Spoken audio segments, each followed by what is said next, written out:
Namaste, good afternoon. Hello, my young friends. Thank you for having me here. Today I'm going to tell you a story. It's my story, and it's a story of the many Everests that I climbed successfully, and many of them I could climb. I was unsuccessful before I actually climbed Mount Everest. This started in New Delhi many, many years ago.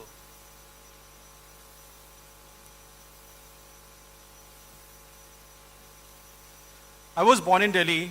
My parents were school teachers, a typical humble middle class upbringing.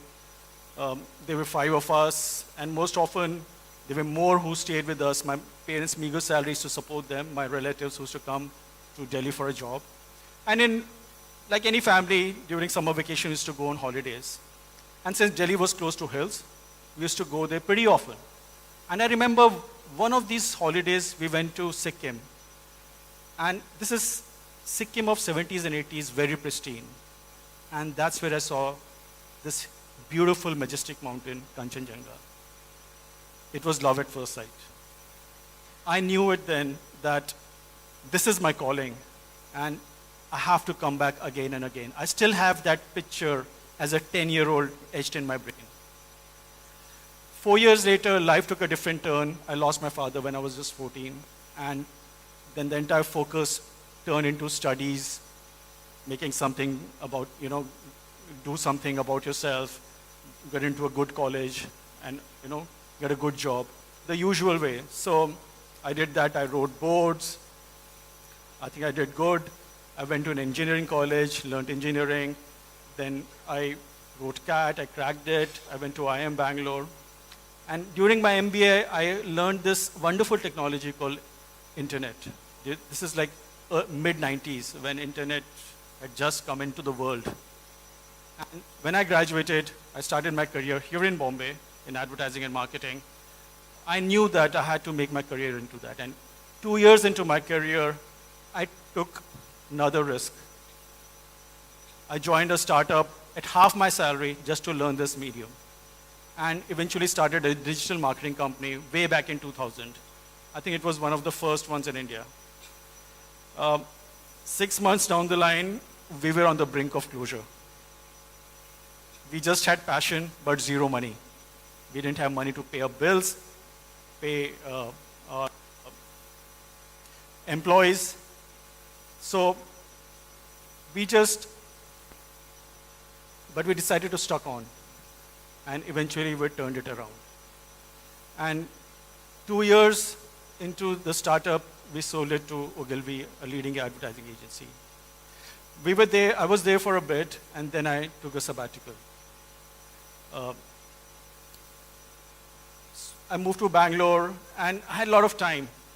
I started thinking about, I was generally burnt out, and not happy, even though we did well.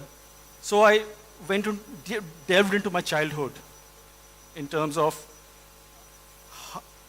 looked at those happy hooks or emotional hooks, as I call it. And I found that I was generally happier as a child because of various things. One was sports. I was a good sports person, athlete, footballer. So I started running.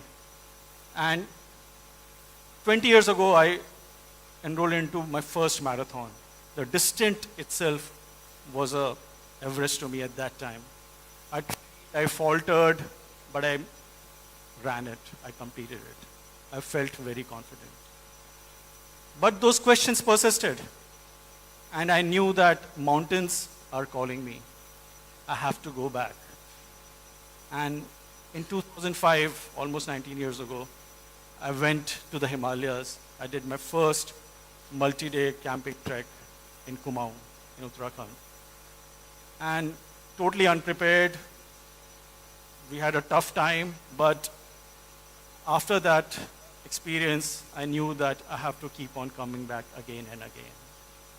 And which I did almost every year. I went back. And in 2011, I remember, I went to Everest Base Camp.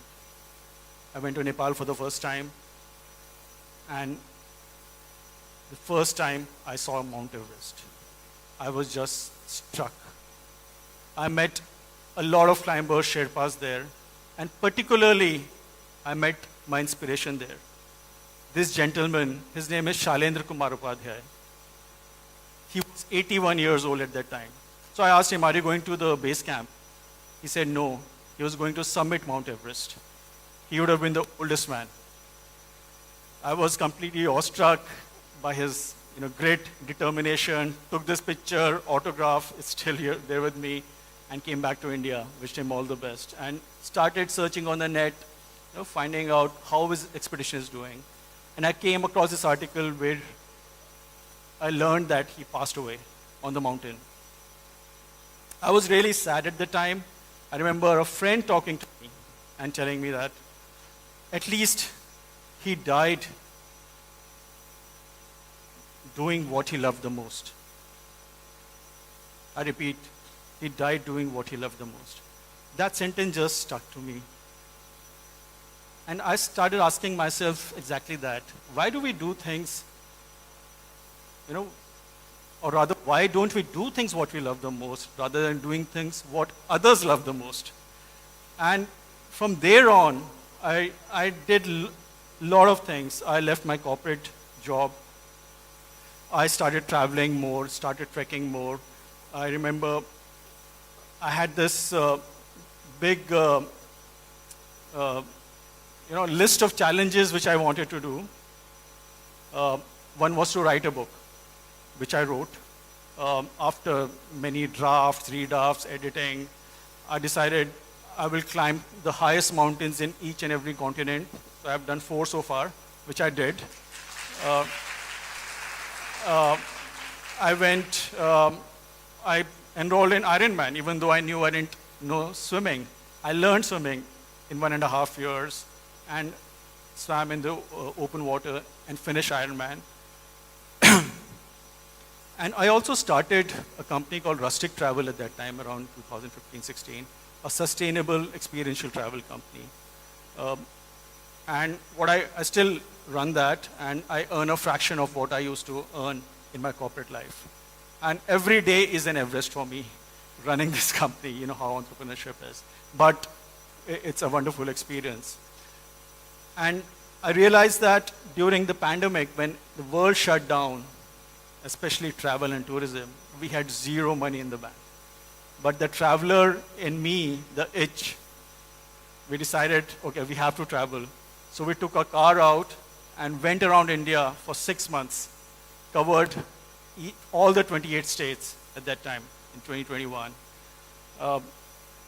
The whole idea was to promote domestic tourism and highlight the plight of the front-end tourism professionals who were really suffering during that time. At the end of it, we were facilitated by the Ministry of Tourism. It was an amazing experience. We were able to pull that with, whatever money or lack of it we had. And after all these experiences, I realized that if there is intent, if there is conviction, the universe will conspire for you to make it happen. And that's a belief I had. Inch by inch, year by year, I became more and more confident as things went. And last year, I felt very confident mountaineering skills, climbing wise. And during that time, last year, I lost my mother. It was a very sad incident, of course. And I decided that time, and it triggered something in me. And I said, I have to do something to dedicate it to her. And that's when I decided that, okay, I will summit Mount Everest. Even though I had no idea what it takes. I had an idea, but it's a huge, huge undertaking. So, keeping that in mind, last 1 year, I got into training. And it's a grueling training. While you're running your company, you're doing other things. 6 days a week, you're climbing, running, cardios, strength training, rock climbing. The works. 1, 2, 3 hours a day, 6 days a week, 52 weeks in a year on trot. It doesn't matter whether it's sunny outside, raining outside, you feel more sleepy, you have to go out and do it. And I mean, that's what I did. I felt confident after the end of it, and in April this year, I just packed everything and went off to Nepal with whatever I have. So this is just a part of that packing list, what is there. The actual bags look like something like this, which you'll see the slide. Some 50, 55 kg worth of equipment and gear I hauled all the way to Nepal. And when I came, and when I reached Nepal, I met my team. I was part of an expedition company. There were 40 of us. And they were from all over the world, from South America, Bolivia, Argentina, to Fiji, Estonia in Europe, Russia, Afghanistan, India. It was just amazing bonding with everyone, hiking with them, hanging out with them in the base camp. And and typically the climbing season starts with a puja. And so we had a puja wherein we prayed to Mother Goddess, Sagarmatha, seek her blessings, and seek her permission to climb foot on her and for a safe passage back to summit and, come back. Everybody takes it seriously. And after that, it's business. It's about acclimatizing, because you are going to higher altitude, which means that you go up to higher camps, sleep there, come down. Go again to much higher camps, sleep there and come down. So you do that multiple times. And all this while you have to cross through those treacherous zones like Khumbu Icefall, which is the most dangerous part of Everest. And accidents happen left, right, and center with bottomless pits of crevices, seracs, which are as huge as skyscrapers, which weigh thousands of tons and could fall on you anytime. And while doing this, on my last rotation, while coming down, I injured my leg. I injured my knee. And I was evacuated to Kathmandu the next day. And tests happened, and there was a ligament injury which I sustained. I was there, doctor said, okay, you can forget Everest now, go back to India. But I'm a stubborn guy and highly irrational. So I stayed on, and I was there for 8 days. I hoped, I prayed. Of course, I did a lot of other things. It turned out to be a minor strain, and sort of it healed. And I felt good. I didn't go to the doctor back. I didn't go for his consultation. I decided to go back to Everest Base Camp for the summit push. And when I went back, the weather windows were announced, and we started summiting with other climbers. And again, you have to go through the same route, right? You have to go through the treacherous Khumbu Icefall. You have to go to Camp 1, and from Camp 1 to Camp 2, there is this zone called Western Coombe, which is one of the hottest zones of Everest. I was completely dehydrated, so was the rest of my team. We spent a day there, and then from Camp 2, you go to Camp 3. We were walking in a blizzard while it happened, and when we reached Camp 3, it was snowing there. And finally, we reached, from Camp 3, we went to Camp 4. Among the infamous traffic you all would have heard, typical 7-8 hours took us some 11 hours. Finally, I was at Camp 4. And I stood there after resting, and I looked, first time that close to Mount Everest. And that's Everest in the picture, if you see. Beautiful, massive, amazing. This is something I had dreamt of all my life. And I decided, okay, let's let's start moving.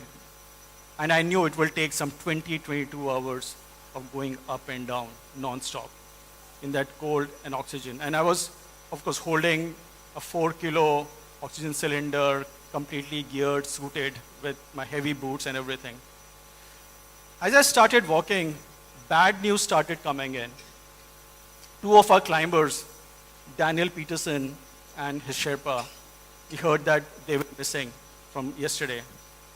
Apparently, they had fallen off the ridge on the Tibet side, and nobody could trace them. Also, a few days ago, two climbers, Mongolian climbers from our team, had died while coming down from the summit. And one Indian climber, Bansilal, from Chhattisgarh, who became very close to me, he was struggling for his life at ICU in Kathmandu. He was rescued from Camp 4. Suddenly, I was like faced with all this. And when you are there, however prepared you might be, you know, mind plays these tricks. I was like, in like two minds, what should I do? And somehow, that moment, I got this image of my mother, me and my mother. There's a banner which I was carrying on top with her. Somehow, it gave me that motivation and strength. And with that, I said a small prayer to Sagar Mata and started moving on. And it was an arduous trek as I went along. Again, at moments, just about, you can imagine around 10 hours of walking to the top, right? So every time you would feel that, okay, I will not make it. It's becoming colder. You're not able to breathe, even though you have oxygen. It just went along. And each time I was thinking actually of those things I've done in the past, those Everests, those successes or the failures I had. Somehow they gave me the strength to keep on going. And of course, it was beautiful as we went along. So it sort of distracted me as well. And in no time, it became morning, and we realized that we were on the south summit, a very steep section of Everest. And soon we were on the ridge. This is the south summit. And finally, we reached the top of Mount Everest.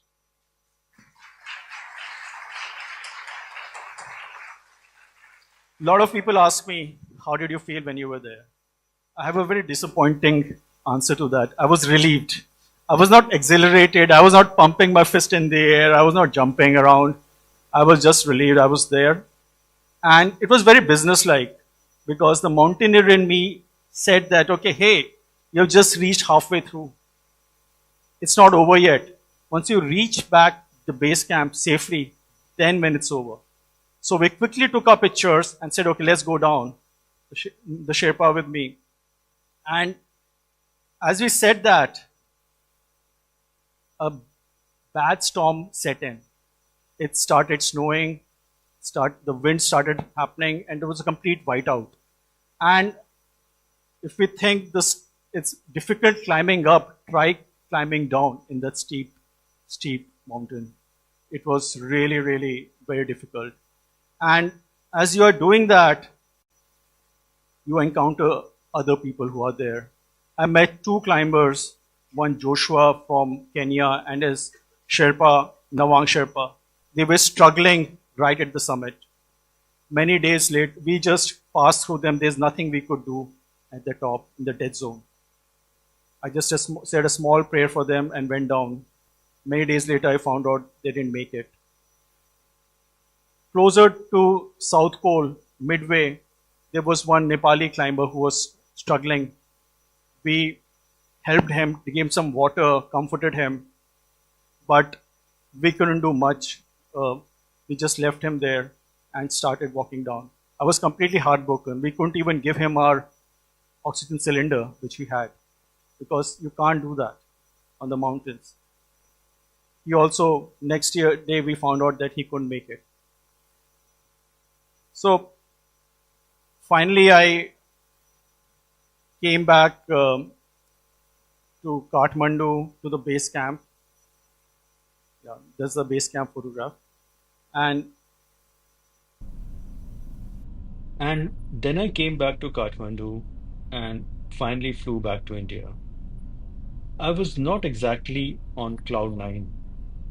I had realized that of all the eight climbers who lost their lives on Everest, I was connected directly or indirectly to each one of them. Five of them were my team members, and three of them I passed through and met them during my descent. I was overwhelmed emotionally. However, there was a silver lining, and that it was the rest of my team members had made it back safely. As I conclude, I just want to say that most of the times we do not take that step forward, fearing failure. But let me tell you that life is very long. There is no failure, only experience that will make you stronger each time. So do not fear, take that step forward and climb your Everest within. Thank you.